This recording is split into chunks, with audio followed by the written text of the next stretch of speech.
Welcome to the first episode of our brand new show, I've Never Watched. On this podcast, we explore the classic movies, hit TV shows, and anime we've somehow never seen. Each week, we dive into the timeless classics, the hottest TV hits, and the most talked about anime that have eluded us until now. We'll be sharing our first impressions along with our top likes and dislikes. I'm Unbiased Ann, and I'm here with Genesis because I've never watched Neon Genesis Evangelion. Boo. I know. Boo this woman. All right, but before we get started, I know a lot of you are here because you heard about our giveaway. If you met us at the convention or you saw our Suzume review on ANX Gamecast over 147, or you saw our announcement, whatever. You found us, you want to know more about the giveaway on this particular episode, just make sure you stick around to the end. We will give you all the info on how to enter, and we have two more big announcements after that. So like I said, make sure you stick around to the end so you know how you can enter to win $100 gift card. Yep. All right, so now that that's out of the way, who are you and why are you doing this specific podcast? Okay, a little bit about me. So I'm Unbiased Ann. I grew up watching 80s and 90s movies, and I watched way more movies as a kid than I probably ever have as an adult. Okay. Of course, I had a lot more time in my hands back then. A little bit. So I'm the kind of person that, I appreciate how far we've come with, I guess I'll call it technology. I mean, the whole movie making experience and production is it's like night and day when you go back and, compare that to an 80s or 90s movie. Mm-hmm. But I am a super nostalgic person, and the 80s and 90s, that whole time will always kind of be my favorite. Okay. Maybe it's not the best, but will always be, my favorite. Okay. So with that being said, what's like your favorite movie? So my favorite movie, I thought long and hard about this. Okay. I really did, because I hate narrowing things down to like one thing, because I love everybody gotta have a favorite movie. Much. But I will say, when I really, really thought about it, I would probably say Back to the Future is my favorite movie. Oh, okay. What? First one? Yes. Okay. What about the best movie you've ever seen? Okay, this was another one. I had so much. I had such a hard time. So I feel like it's kind of tied. Okay. Between. Get off the fence. And you're gonna make fun of me, but okay. Whatever. Forrest Gump and The Shawshank Redemption. Okay. Those are two just amazing movies. Which one now? You got to get off the fence. I guess Forrest Gump. Okay, so Forrest Gump and Back to the Future. Yep. What about your favorite actor or actress? Well, it's funny because I didn't even think about this, but when I was thinking of who my favorite actor was, the very first person that popped in my head was Tom Hanks. Okay. And he's my favorite. Okay, so there you go. Tom Hanks, Forrest Gump, and Back to the Future. Yeah. All right, so I'm Genesis. Wait. What? You said, why am I here? Okay, well, why are you here? Because I have so many movies that I've never watched and TV shows. Okay. That I want to watch, and it'd be fun to do it together. Okay, so I'm Genesis. You may have been angry at me for some of my takes on ANX Gamecast and or ANX Quickcast. And just by the way, if you end up liking this episode, go check out ANX Quickcast. It's going to be very similar format, but it'll be more up to date. It's going to be all the new stuff. Anyway, so the reason I am the way I am is because I used to work at a place called Blockbuster. So when I give my reviews, when I give my takes, right, it is from the standpoint of I had a responsibility at the time to make sure that any random person that walked into my store, they left with a movie that they would enjoy. Yeah. Right. So I try to be totally objective when I'm talking about these things, and I want to make sure that whatever I recommend, the average person would like it. Mm-hmm. Right. So yeah. I tend to look at it through those, lenses. My favorite movie, 8 Mile. Yeah. 8 Mile. It's a great movie. Eminem just put out a new album. Just FYI, it's okay. Yeah. It's not the best, but it's not bad. It's just okay. But anyway, so my favorite movie is 8 Mile. That's the one that anytime it's on, I will watch it. Yeah. Whatever. The best movie I've ever seen, American History X. Yeah. That's a good movie. That's a great movie, right? And then similar to you, goes hand in hand. My favorite actor or actress is Ed Norton. Oh yes. I love Ed Norton. Okay. Man. You didn't sound like that when you were talking about Forrest Gump. I know, but Ed Norton was on my list for sure. Primal Fear too. Oh my gosh. He's so good. I think we might have missed genre. What about your favorite genre of movie? You know, this is another one. If you can't tell, I hate trying to narrow things down to one. But if I have to, even though I love all types of movies, when I really look back to the movies that I tend to gravitate towards over the years, is like rom-com. It sounds so cheesy, but I really like romantic comedies. Yeah. So up until recently, my favorite genre would have been drama. It would have been drama if we specifically just looked at anime or if we looked at American-made live-action movies. Either way, it was drama. But now I think with the introduction of MCU and everything that they've accomplished over the last 10 plus years, yeah, it's gonna have to. My new favorite genre Sci-fi. is whatever you want to call it. It's probably under action. Oh, Some yeah. of them are under sci-fi, but very specifically the MCU and the the Marvel Cinematic Universe. Yeah. Those types of movies are now my favorite genre movie. I feel like it's its own thing now. It really is. They should just have a superhero genre. Yeah. And I don't think that they officially do. I still think they're under action sci-fi or action adventure or whatever. Mm-hmm. They're action movies. But the superhero genre, I'm just gonna make up a new genre. Yeah.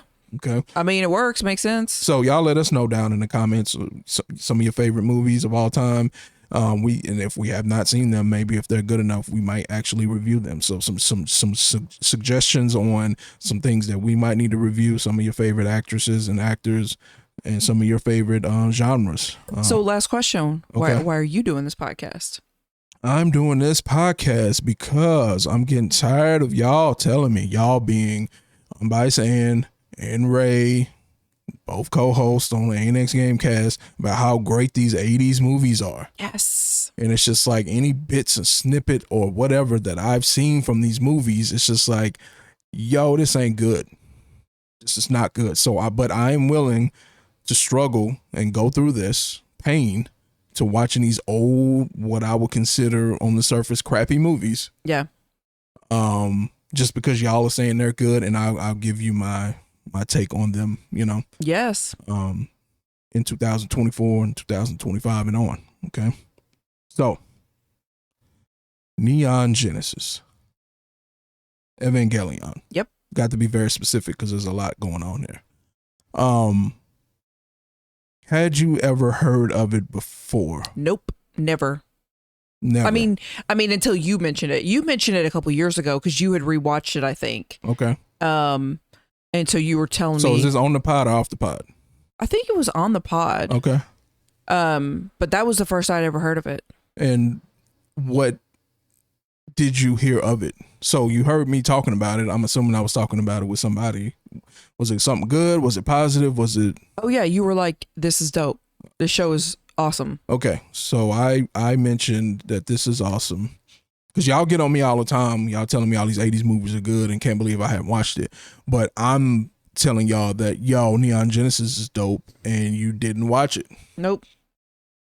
So why didn't you watch it? Why have you never watched Neon Genesis? Well, part of it is, okay, so, I didn't watch anime till I met you. Okay. Never. But at this point now in 2024, yeah, you met me. It's been 13 years now. So you have 13 years of opportunity to watch Neon Genesis. Yes, but we have watched other anime. So the real question would be, why did you take so long to introduce me? So it's really your fault. No, because you just said you heard about it from me. So I introduced you to it. Yeah, but you were watching it on the tread. Right. But you were watching other stuff on the tread. You had access to the same library catalog that I did. Yeah, that's true. You could have turned it on. Yeah, but yeah, I know. But we have been watching other. I feel like there's like very specific anime that you hear me talk about, right? Neon Genesis probably one, Death Note, and Dragon Ball Z. Yeah. Right. Just generally speaking. Yeah.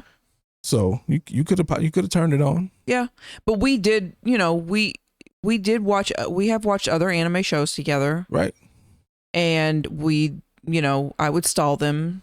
Yeah. So if I tried to watch something new, you were like, no, you got to finish watching what you were watching. Yeah. So I think that's part of it. And then for whatever reason, we just finally just watched this. Okay. Right? Yeah. Yeah, it was time. It was time. It was time. All right, so let's go ahead and get into it. What is this show about? High level. A high level, a young boy, right?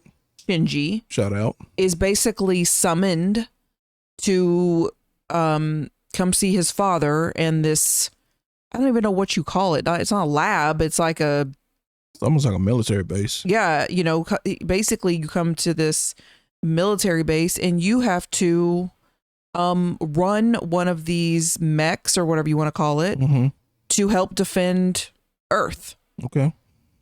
And it's about his kind of journey and who he meets along the way and, kind of what he discovers. All right. So now that you've seen all 25 episodes, 26 episodes. I can't remember the exact episode count. But now that you've seen it, what's your first impressions? So very similar to a lot of anime that you watch. I don't think you're like the average anime watcher. You trying to diss me? No. In my opinion, not that I'm the anime guru, you do not seem like the average anime person. You're not just watching whatever's popular, like what's popular right now. I'll check it out because I'm an anime fan, right? And up until recently, all the popular stuff would come on Toonami. Yeah. Before streaming, right? The number one place for you to get your anime fix was on Toonami on the weekends. So I would check it out. But generally speaking, yeah, what's popular is not popular for me. It's very similar to music. Nowadays, the popular anime over here, the popular music over here is for a younger audience. Yeah. So what I have found watching anime with you, and I found it here too, is this is complicated. Yeah, it's complex. This is very layered. There is so much more going on than meets the eye. And I feel like I would need to watch this multiple times to truly, get what's going on. They say that, a lot of people say when they go back and watch a movie, it's like just a regular movie or a TV series, or that they notice all these things they didn't notice the first time. This is like that, like on steroids, because it's very complex. So, but now that you've seen it, would you even want to watch it again? Did you like it? Because I did. Because you can always go back and watch anything over again and find new things, but you might not have the will to do it if you didn't like it. Yeah. No, I did like it. But I got lost. Okay. There was times where I was just like, I don't understand what's happening here. And so I did like it though, and I would watch it again just to maybe make a better understanding of what was going on. Yeah. Okay. So let's get into our top likes and dislikes. Okay. I mean, you want to go first? No, you go ahead. All right, dislikes. Shinji Ikari. Now, anybody who's ever seen one of my reviews about anime, they know I don't like Gohan. I know exactly where you're going. They know I don't like Deku. And it's just like the problem with Shinji. It's like I get the point. Like a lot of the stuff that I'm going to bash him for is like at the end of the day part of the show, as far as the meaning and the reasoning behind the show. Yep. But I just did not like Shinji, especially not as a main character. we can talk about growth, but there was no growth in the traditional sense that this person got stronger, got better, got wiser, and then was able to overcome an obstacle, right? A major hurdle, and then quote unquote save the day. Yeah. And that, I'm not saying that's exactly what I'm looking for in here, but if you start me off with a wimpy guy and he never evolves from that, I don't like that. Mm-hmm. I don't like the wimpy guy, right? So it was him, it was his whining, it was his and I guess the other thing too was the constant need to run away. Mm-hmm. Like that was the thing I just really didn't like. It's one thing to not fight or not do a good job or want to kind of buck back at the system. Like he did that a little bit, right? Mm-hmm. Like, I don't want to do this. I don't want to do what you're talking about doing because I don't feel like this is right, or you haven't explained this to me. You're hiding stuff from me. He did that a little bit. So that's one thing. But to just simply, I'm packing up my bags and leaving, that's just, anybody who knows me, that's just not me. Yeah. Like, I don't have tolerance for stuff like that. So for him to be the main character, that was one of my top dislikes about the show. Yeah. What you got? Give me one. Give me one. No, I mean, I wish I could have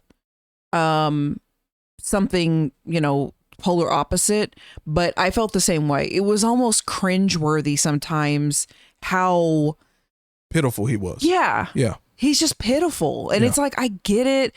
You're upset about your dad. He left, I guess, or whatever. Like, things have happened in your life and you feel a certain way. You feel rejected or you whatever.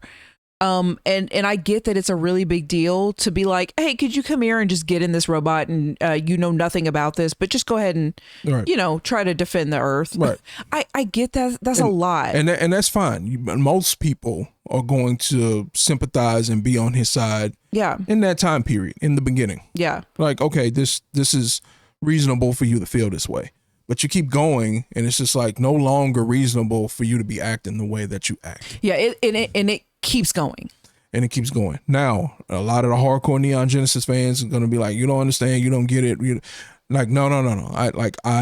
I get it. That still doesn't mean that I enjoy it. Right. Doesn't mean I like it. That doesn't mean I like it. Yeah. Right. He literally didn't evolve into anything meaningful until the last episode. And even that was just fake make-believe in his head. Yeah. Like, that wasn't reality. So it's just like, you still got to this state where you understood everything and everything was clearer to you and things made sense. And you got the answers to a lot of the questions that you had, right? But it was still just all in your head. It never materialized in the real world. Yeah. So it's like, yeah, Shinji just, luckily, like, he was the main character, but this is a strong cast, and it's just like,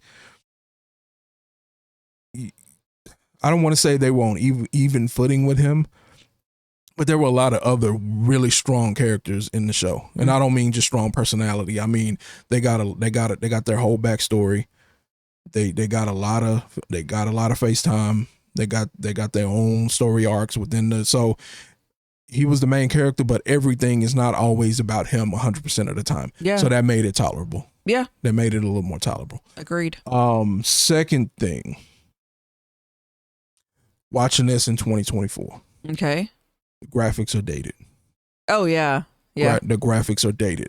I like the art style. The art style is dope.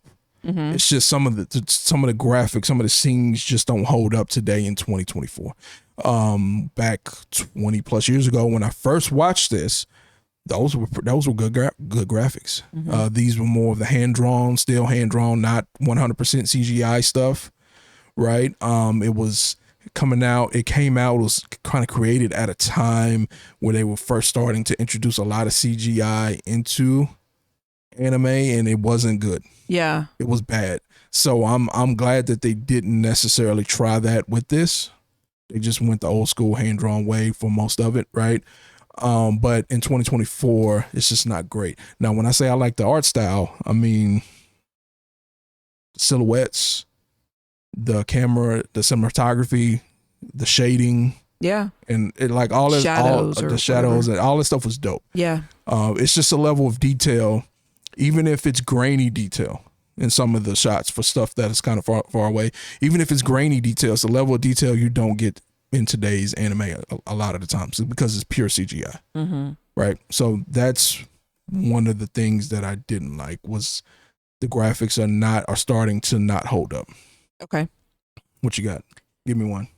So I felt like, and maybe it's just me, but I almost feel like this is too complex. Too complex. Okay. There's so much. It's like there is constant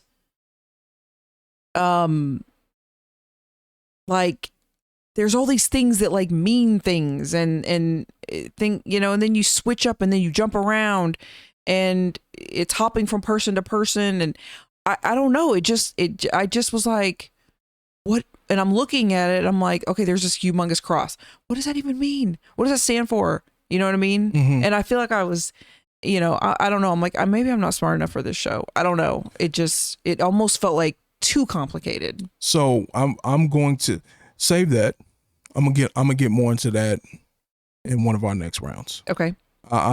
We can pick the conversation back up. Okay. Then. Yeah. Because I kind of disagree. I disagree with that is too complex. Okay. Right. So I'm gonna go ahead and do my last one. Thing that I didn't like, lack of character development for some crucial characters. Mm-hmm. Crucial characters being Shinji's mom. Yeah.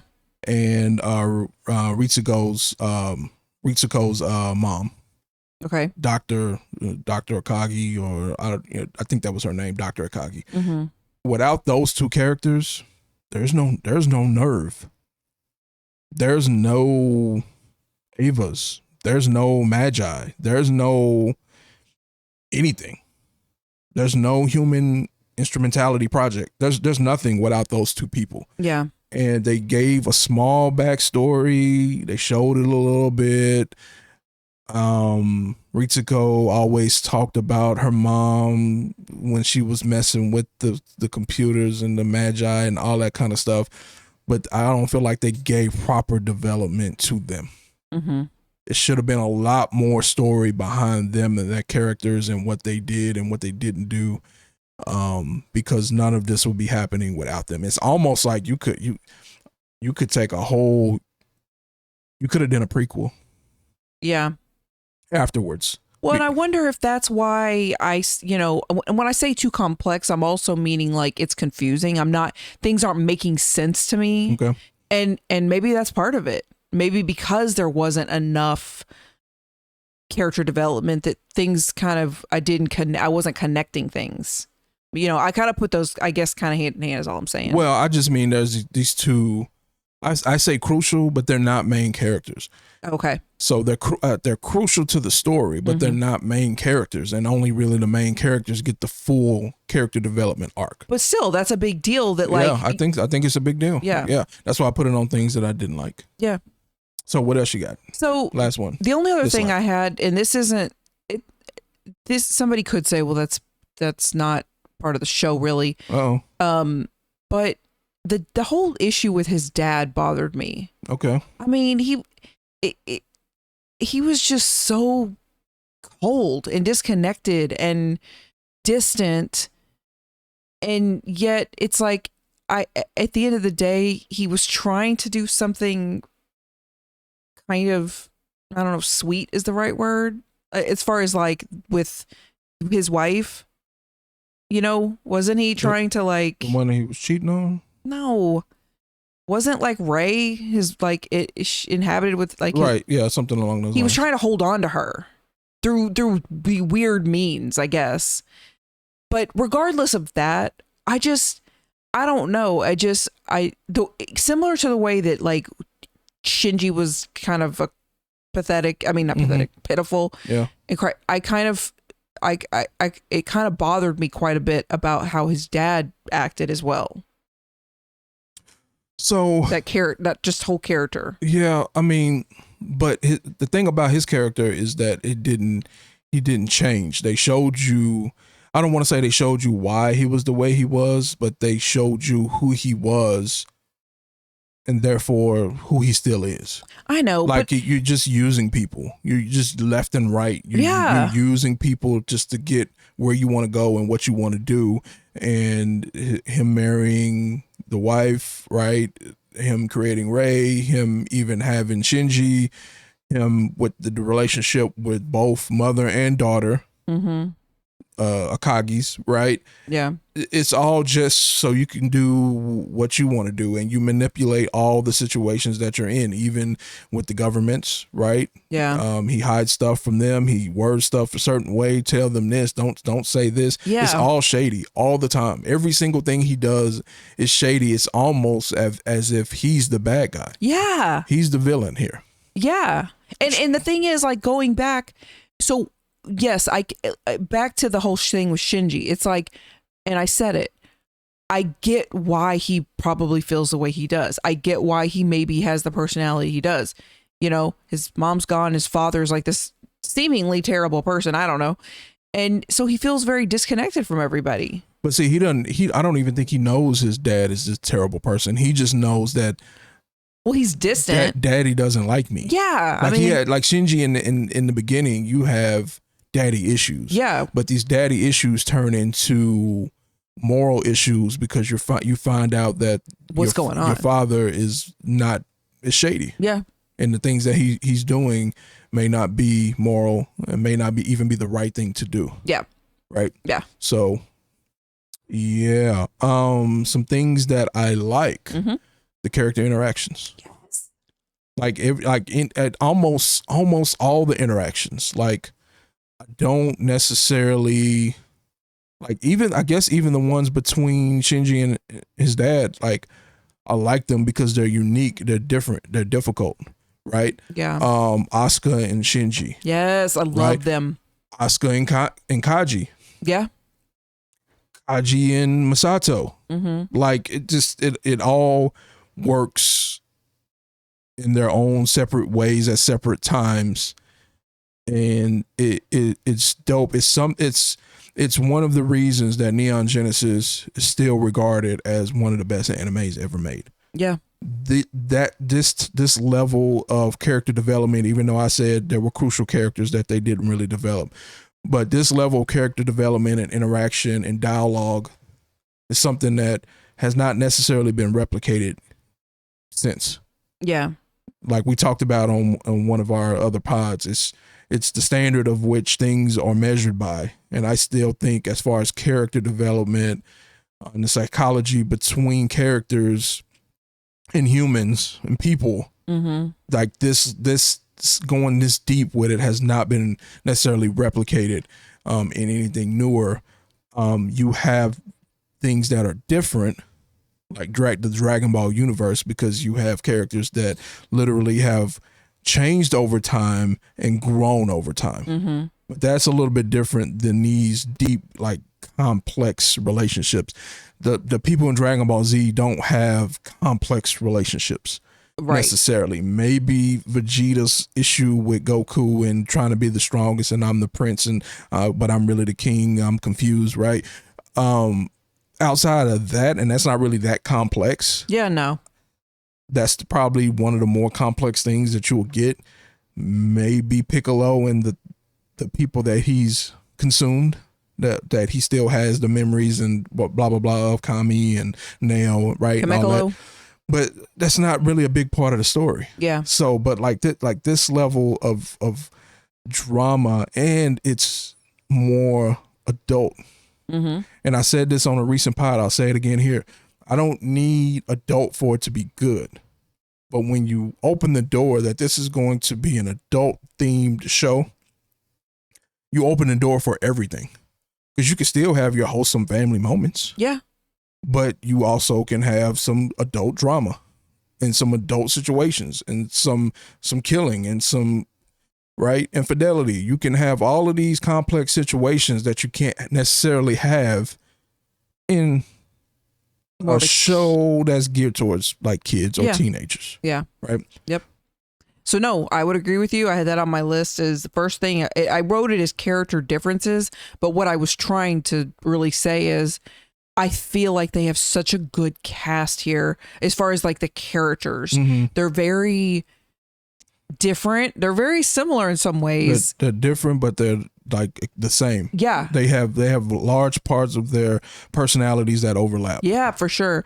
And I agree. I love the interaction, and I noticed that on like probably episode 1 or 2 with when, you know, Miss Masato takes Shinji back to her you know, apartment or whatever. Mhm. She's the kind of guardian. Yeah. And I just love their dynamic. And when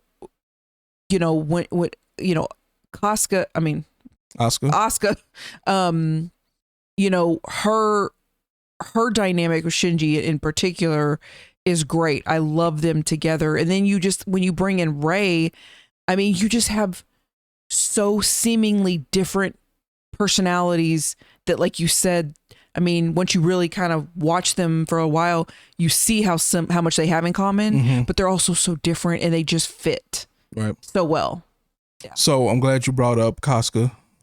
Asuka. That's a whole nother anime. I know. But no, Asuka is my next thing that I liked about the show. Like she is my favorite character. Yes. It's not even close. I agree. And there's a theme here. One of my second favorite character in Dragon Ball is Vegeta. Mm-hmm. She's that Vegeta type. Yeah. Like you will start watching, the more animes you watch, you will see that there are your wimpy guys that need to grow, or wimpy main characters that need to grow, but then you also have your hot-headed person over here who at some point probably is the strongest and will tell everybody, I'm the strongest, like I will kill you, right? Yeah. Maybe I shouldn't have said that on YouTube. I'm not killing nobody. But no, Asuka, her personality, the way she goes about business, I'm all about it all the time. Like if there was just an Asuka show, like that would be dope. I'm not trying to make this show boring, but I swear to you, I 100% agree. Copying off my papers. No, I swear. Just copying off my papers. No, when Asuka came in, when she was introduced, I cannot remember what episode it was. It was several in. Yeah. She changed everything. Yeah. It totally changed the show. Yeah. And I was just like, I just want to follow her around. Yeah. So I agree. I'll give you one since I copied you. I love that little penguin.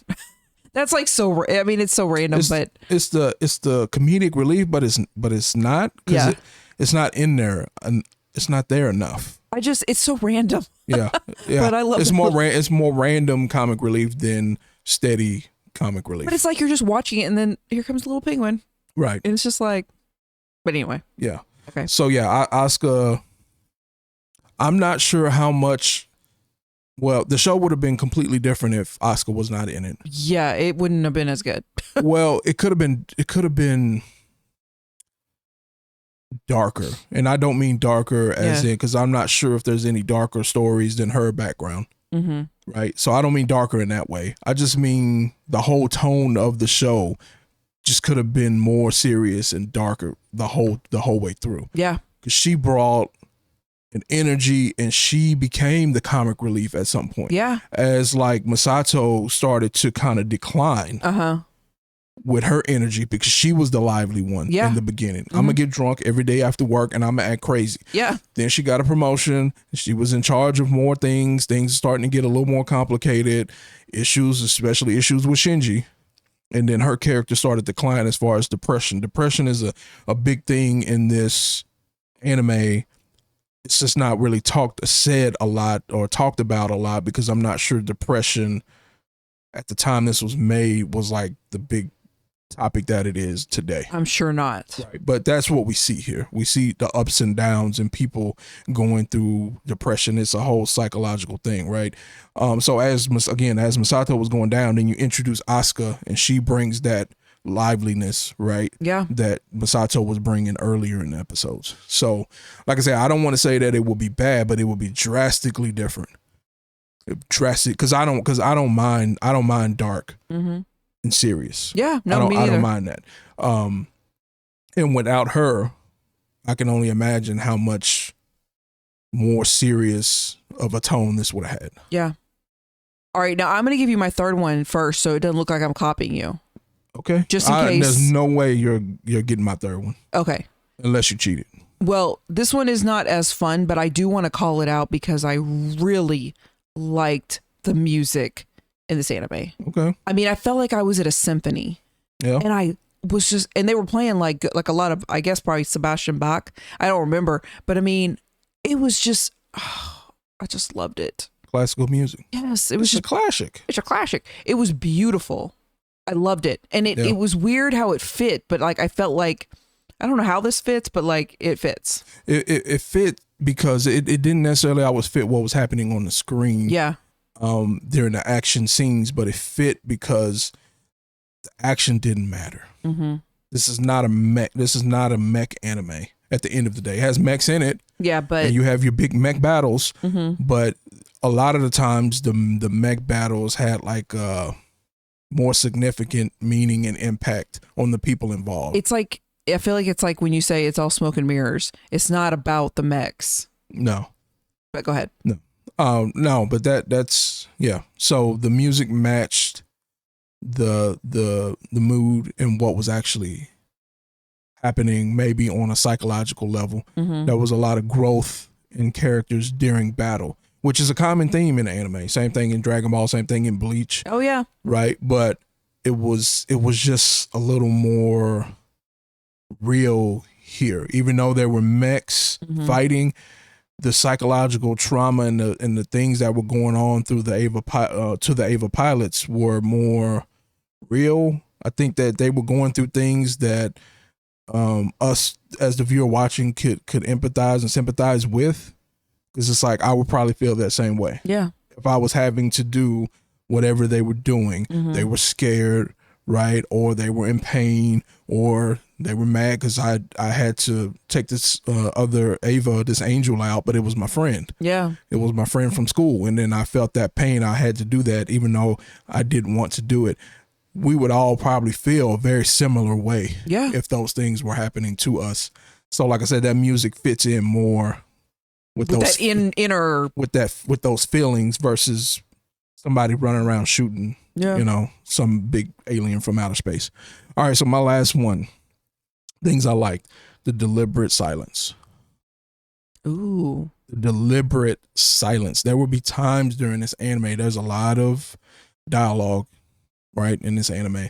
But there were times where so much was being said where nothing was being said. Interesting. There would be dead silence for 30 seconds, 40 seconds. That's a long time. Yeah. Two characters in the same room together, not speaking to each other. Tension is building, right? And then either something profound would be said, and then they would just cut off and it would go to the next episode, right? Not necessarily a cliffhanger, but maybe a revelation. Yeah. Something very specific, right? And meaningful to progress the story, but not necessarily a cliffhanger. Or it would be something like Ray and Asuka. I specifically remember them in the elevator and they were not talking. Yeah. And then Asuka just went off on her. I didn't even notice that till you just said it, and now I do remember multiple times where it happened a lot. Yeah. Right. So that the deliberate silence in this show is what I really, really, really liked.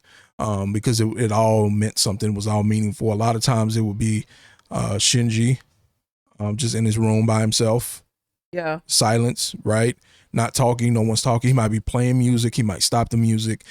And it's just all about his facial expressions and knowing Shinji and what he might be feeling in that moment based off what just happened versus how he was feeling before something happened, a big event happened. Yeah. Right. So you it's up to your own interpretation of like what he's thinking in those moments.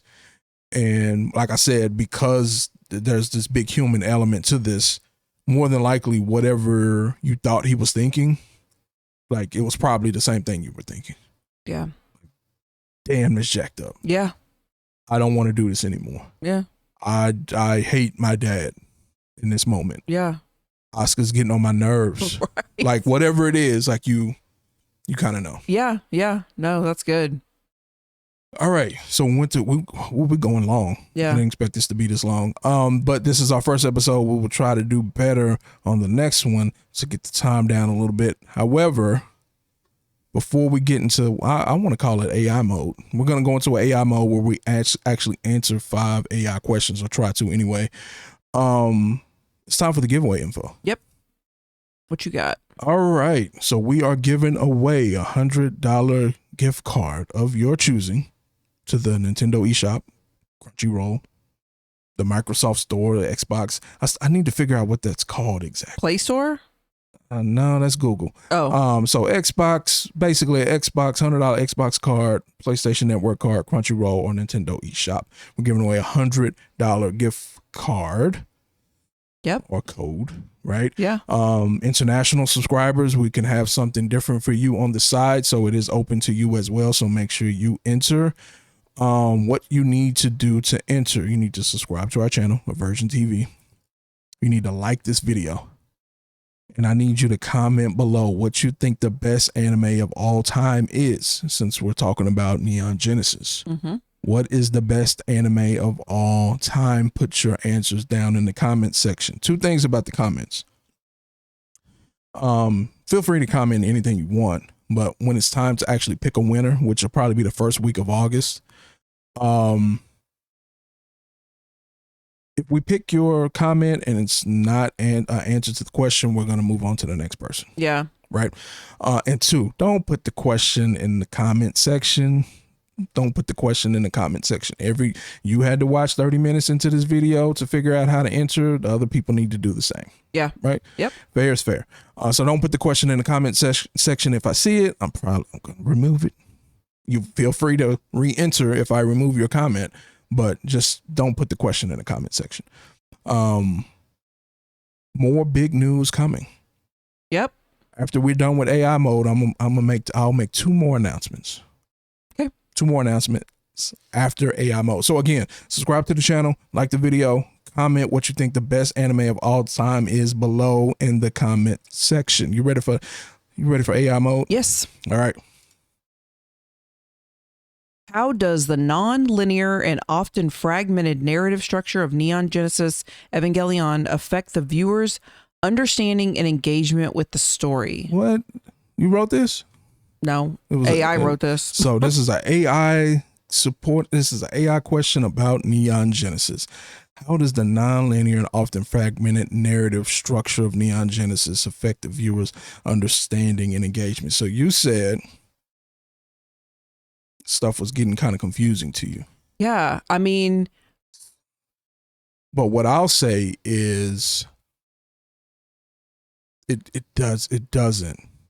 I don't think it affects it a whole lot, because like I said earlier, people were getting their whole arc backstory, whole episodes dedicated to them. And this whole episode is about their past. Yeah. And a lot of times it was just, how did they get to Nerve? Right? And or the question Shinji was asking people, why do you pilot the Avas? So there could have been other things. I can see where there can be things that are confusing, but I feel like some of that stuff didn't necessarily matter. Yeah. At the end of the day, it was more about this is what happened to this person. It's usually something bad, usually something awful. They're all bonded by trauma. Mm-hmm. Right? All of these people have different traumas that they've went through, and somehow they all ended up at Nerve to work here and do their part to fight the angels. Yeah. I don't know what it is about animes though, because, you know, if I watch a new TV show and they spend the first couple of episodes doing character development and kind of jumping from character to character, it's like easier to follow. But with anime, it's like they make it, I guess, and it just seems like they make it so detailed, so deep, so many layers, and then you're jumping from all these people, and it I don't know why, it just gets kind of confusing. Maybe that's just me, but so I think for me, the non-linear and this fragmented narrative structure that is the questions, you know, brings up here, how does it affect the understanding and engagement with the story? Well, I can only speak for myself. It confused me. Okay. So I don't know. I mean, you saw this a really long time ago, right? Yeah. You know, you didn't feel confused. No, no. Yeah, I never actually. No, I never felt confused necessarily. I think that the problem with the flashbacks is that they started to introduce new names, new characters, and maybe new words. Yeah. Right, because things were a little bit different back then. But there was always this underlying second story that didn't necessarily matter. Yeah. If you knew what happened, there was something called an impact, and it caused this massive explosion. At the end of the day, that's really all you need to know. Why it happened, how it came to be, what happened, who did what, who was being shady, what. All that is like a secondary story. And like I said, there's a lot of times, even without the flashbacks, I talked about this on another pod, but all the times they were in class. Yeah. If you listen in the background, the teacher is explaining the first impact. And then and a few episodes later, the teacher is explaining the second impact. Right? You're not really paying attention to that because there's either the kids are interacting, they're talking about something, or there's this quote unquote, what I was talking about earlier, this silence, right?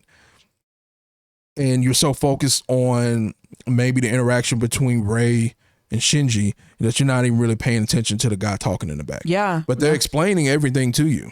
Yeah. In those times. So for me, it's just like, oh, this is a flashback. I'm quickly able to see like, okay, this is where this person came from. This is why they are the way they are. But generally speaking, it didn't have a big impact on the overall story. To me, it didn't. Yeah. Like just explaining why someone is the way they are doesn't necessarily change the story for me. Yeah. It might open up a door, avenue to change that character and their behavior. A lot of characters didn't necessarily change here. They just all went crazy. They all went into a deep depression, or they kind of went crazy. Right. So they didn't actually fix anything. So figuring out why they were the way they were didn't necessarily matter. Good story. It was entertaining. Yeah. But when you get something that's not complex, you start chopping it and breaking it down. It's, it's just like, it's easier to not get confused if you just kind of compartmentalize and just say, all right, that was cool, but put that to the side, because that has really no impact on what's happening in real time. Yeah. Maybe you're just better. You got a little more skills at that. Some skills. All right, what's next? How do the character arcs of Shinji, Asuka, and Rei develop throughout the series, and what do their journeys tell us about the overarching themes of the show? So, tell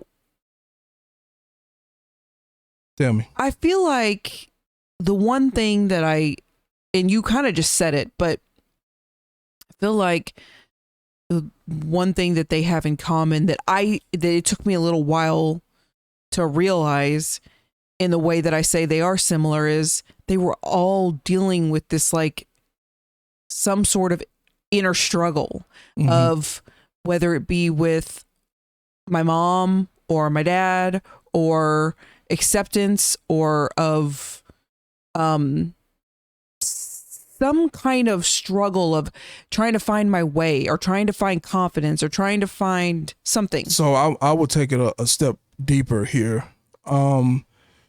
Shinji was trying to be someone else. Yeah. He was trying to be something he wasn't. Rei was filling a void and being something for someone else. Yeah. Right? Asuka was also pretending to be something else than what she was. Which really what she was, she was alone and traumatized. Yeah. But she just compartmentalized. She just put that part out of her head, and I'm going to be the best so I can get the praise that I need. All of them were looking for something very specific. The praise, right? Yeah. Shinji was looking for it. She was looking for it. Rei was looking for it. Yeah. Right. So it's just like when it comes down to the overarching theme of the show, at the end of the show, the bad ending that no one liked and the creator got death threats and all this other stuff, crazy stuff, right? The ending was more about, how can I put this? What's the best way to put this? There are lots of different versions of you.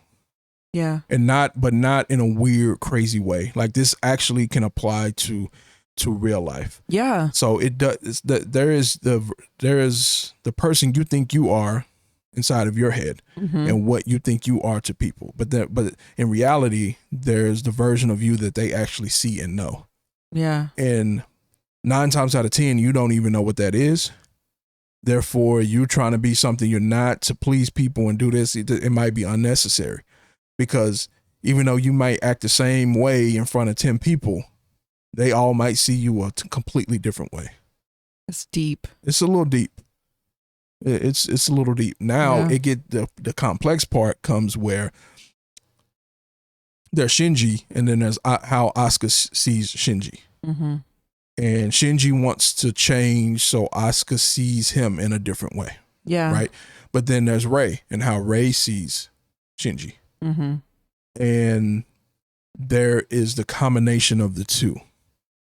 So there is also a different Shinji that Asuka and Rei see at the same time when they're together.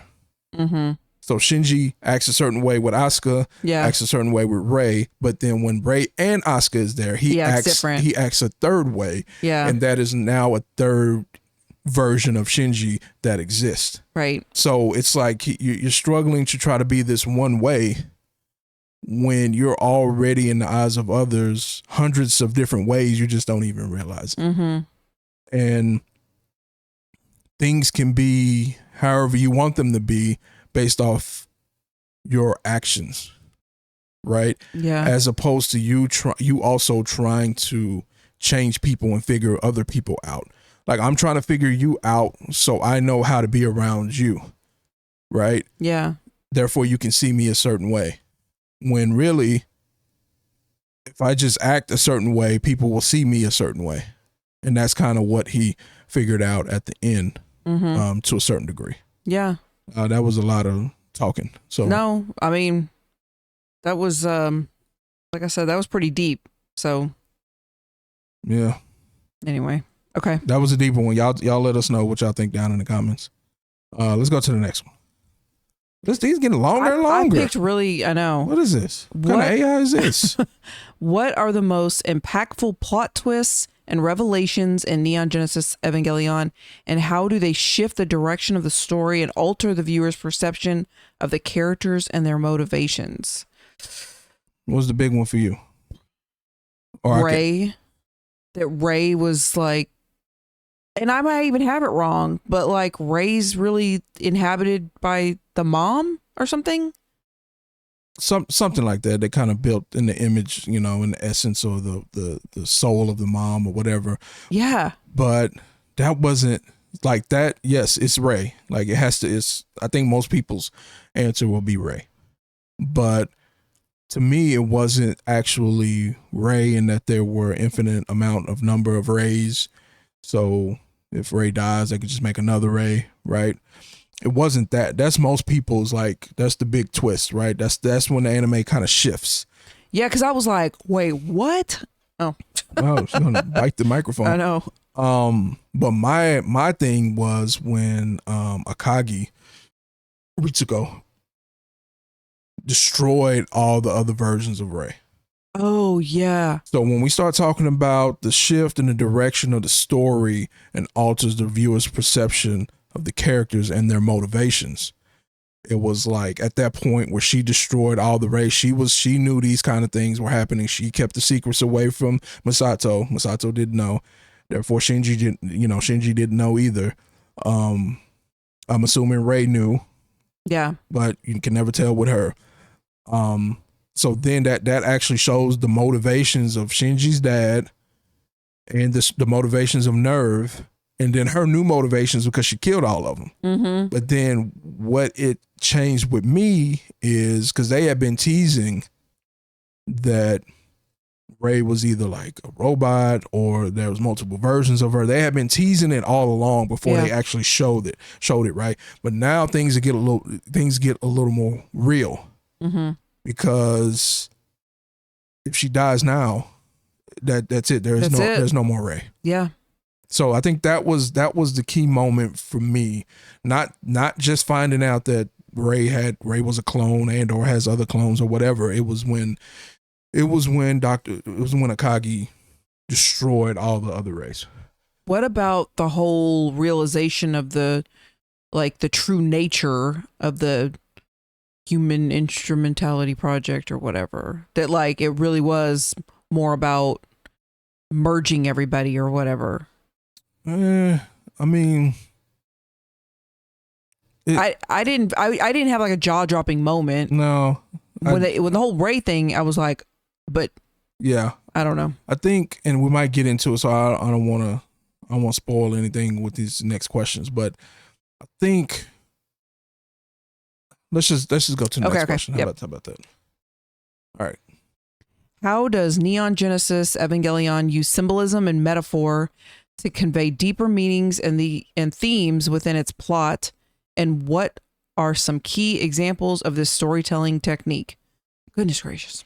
What? So I'm going to go out on a limb, and people might kill me for this in the comments, but bring it on.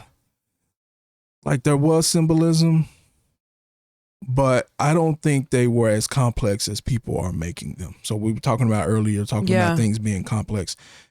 Metaphors, I think they're on a basic level. There was some metaphors there. There's kind of metaphors and everything.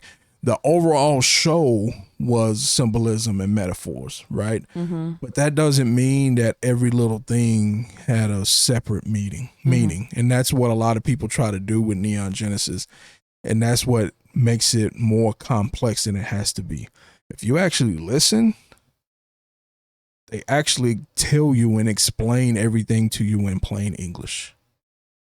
Like the whole thing I just said about, how people see you, there's hundreds of different versions of you because everybody kind of sees you, right? In their own head, they have right? They literally were explaining, like, they had the voice of Asuka explaining that to Shinji. Yeah. For like half an episode. So they were literally saying the things that I was saying kind of word for word, right? Now, the only thing that gets complicated with this is that they say offhanded comments. So for example, when you first see and meet Shinji's mom and they do the flashback and how she met the dad and she was, Fuyutsuki and right, all that. Yeah. They were standing at the lake and he said something in plain English. He said something like, we're trying to play gods, or we're trying to recreate God, or something along those lines. I don't remember the quote. Yeah. But he told you in plain English, like, what was happening. Mm-hmm. But that was not the point of the flashback. It just seems like it was just a random thought he was having that was a throwaway. The bigger thing was like, oh, Shinji's mom, look at her, right? Yeah. And this is cool, and this is how they met, and Fuyutsuki, and blah, blah, blah, and this is how he got involved. But he gave you what you needed right there in that one little line about trying to play God, and then you fast forward, then you start talking about Adam and how they made the Avas from Adam. Yeah. Right. And they're actually human based, right? They tell you all of this in plain English. They might not tell it to you all in sequential order. Like here's 1, 2, 3, 4, 5, but they tell you all of it and in plain English. Yeah, but I just wonder if it goes back to, like you said, when the teacher was like explaining the second and third, whatever. They explain the first and second impact in plain English. But there's all these other things going on that you're trying to focus on this. You don't even hear it. It doesn't. You don't notice. And so even like you said, like he's with his mom, so you're paying attention to this interaction with his mom because we hadn't seen her And yet. Shinji was there. Yeah, Shinji was there. He was crawling around. He was doing something. He was a baby. Yeah. So you're not, it's like, it's hard to catch everything. Yeah, but I think that might be the point. Like it appears so complex on the surface that you think you need to catch everything. That goes back to the compartmentalizing things. It's like, yeah, what is what I actually need from this conversation? Mm-hmm. And it was really his conversation about trying to play God or trying to be gods or whatever he said about being a god, and like all that was a thing. So it's not symbolism, it's not metaphors, it's we looked up the word reductionism. Oh yeah. I think that's what it is. It's like they're now, I'm not saying that what God is and what the meaning of life is, especially when it comes to this show, is not complex, but that part of it where they talk about gods and trying to create gods or trying to be gods reduced to something very complex into a very easy thing to ingest. Mm-hmm. Like whatever you think God is, that's what they're trying to do. Yeah. That's what they're trying to create. So it's just like, and they told you that in plain English. So it's just like, and I'm just using that one example, but they did that a lot in the show. Explained, they just said flat outright said things, especially Shinji's dad. It's like just he was just straightforward. He was one of the main ones. But Asuka, think about all the different characters. Asuka was straightforward. Rey was straightforward. Yeah. The dad was straightforward. Like everybody was just straightforward. This just makes me even more want to go back and rewatch this. Yeah. So yeah, I think there might be one more question. One more. Ooh, this went long. In what ways do the psychological elements and introspective monologues featured in the series contribute to the overall narrative, and how do they help in understanding the internal conflicts of the characters?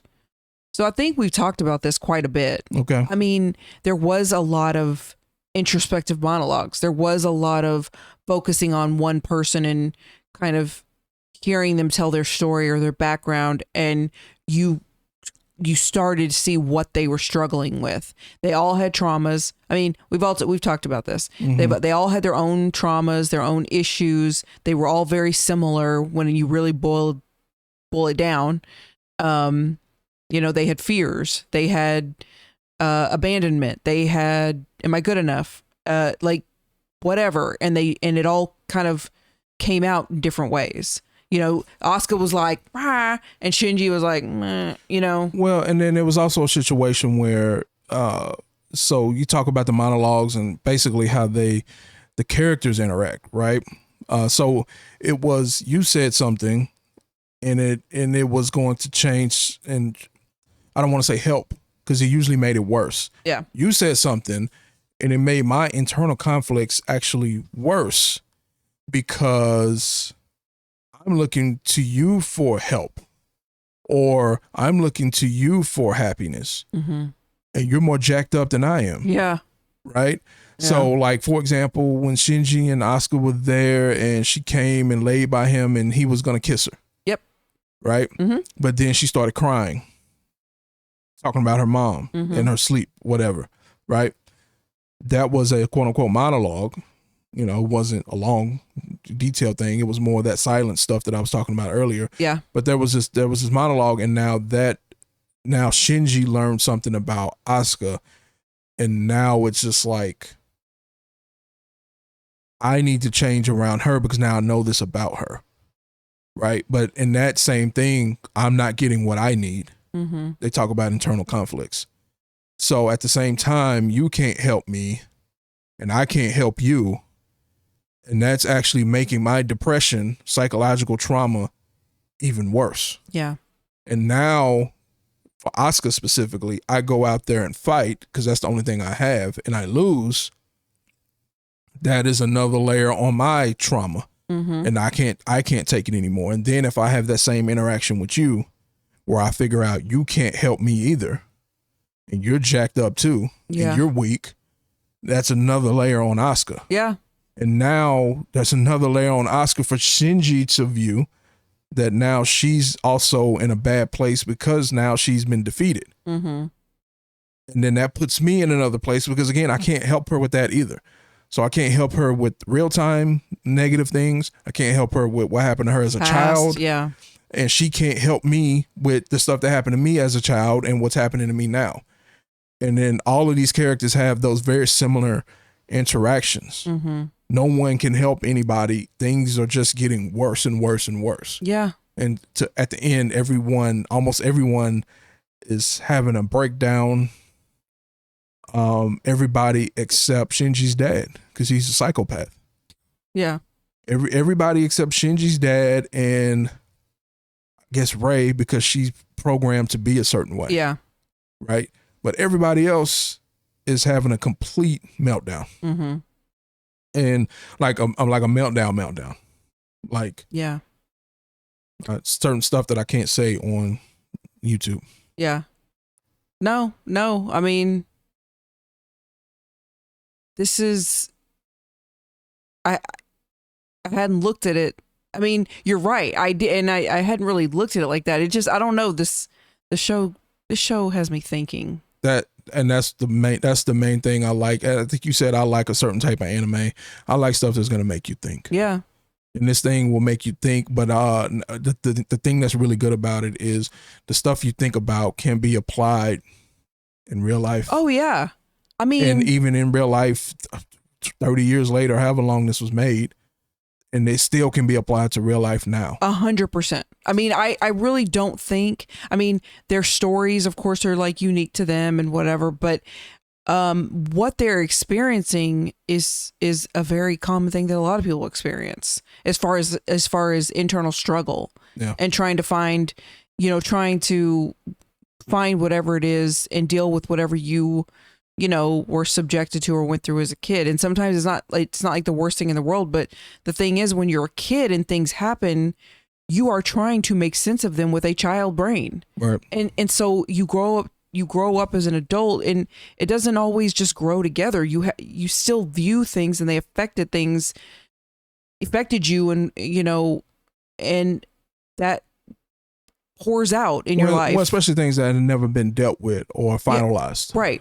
Right. And sometimes things happen when you're a kid. You don't even think it's a big deal, but it starts to manifest, and you realize, wait a minute, think that was bigger than I thought, or maybe I didn't quite understand, or maybe I made it mean something that it wasn't, or whatever. But point being, to your point, this is not that abnormal what they're going through as far as like the struggle. Yeah, it's normal human reactions that they're having. Yeah. So anyway, it's almost time to wrap up the show. I said I had 2 more big announcements. So I guess I'll go ahead and do them right now. There's another show out there. If you came here from that show, great.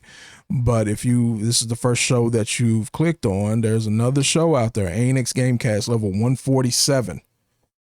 We reviewed Suzume. We're also doing a giveaway on that video. Separate giveaway. Yep. We're doing 2 giveaways at the same time. So make sure you go out and check out that video so you can enter that one as well.